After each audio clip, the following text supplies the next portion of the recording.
Well, I am pissed off. Surprise. I was reading an article earlier.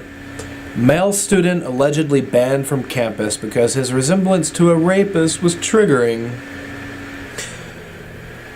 A male student at an unnamed college in Oregon was investigated for sexual assault, but even after he had cleared his name, he was still prohibited from having contact with a female student, denying him access to his classes, residence, and job because he merely resembled the man who had committed rape.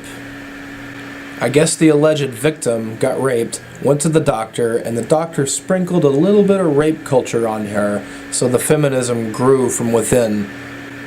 Anyway, the guy was born with a penis, which was his first mistake. Feminists tend to not care much for that. Here's what the lawyer had to say. I recently assisted a young man who was subjected by administrators at his small liberal arts university. That was his second mistake. If it has liberal in the name, you probably want to avoid it if you're a male. If you're a white male who doesn't take female hormones or want to mutilate his genitals. Anyway, University in Oregon to a month-long investigation into all campus relationships, seeking information about his possible sexual misconduct in them, an immense invasion of his and his friend's privacy, and who was ordered to stay away from a fellow student, cutting him off from his housing, his campus job, and educational opportunity, all because he reminded her of a man who had raped her months before and thousands of miles away. He was found to be completely innocent of any sexual misconduct and was informed of the basis of the complaint against him only by accident and offhand, but the stay-away order remained in place and was so broadly drawn up that he was at constant risk of violating it and coming under discipline for that. You guys, it's time I come clean. 10 years ago, I was raped by two women. They looked a lot like that.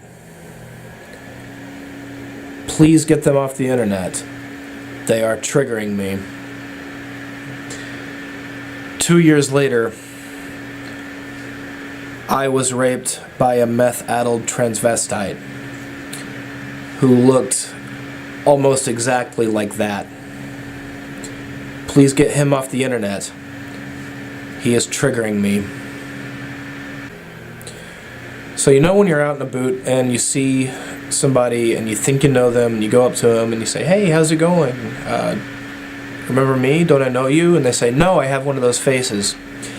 I kind of hope someone with one of those faces rapes that woman who fucked this guy's life up. So that way, you know, I mean, they can't ban everyone from being within 100 feet of her. She would just go crazy, than she already is. And I hope the administration, the people who signed the stay-away order to start with, I hope somebody accuses them of rape, and they get convicted, and they end up on the sex offender registry, and they have to live with that. That would be justice. Anyway, that's all for today. If you like my shit, please subscribe, tell your friends about my channel. Spread the word of Jesus. Share my videos on social media. Adios.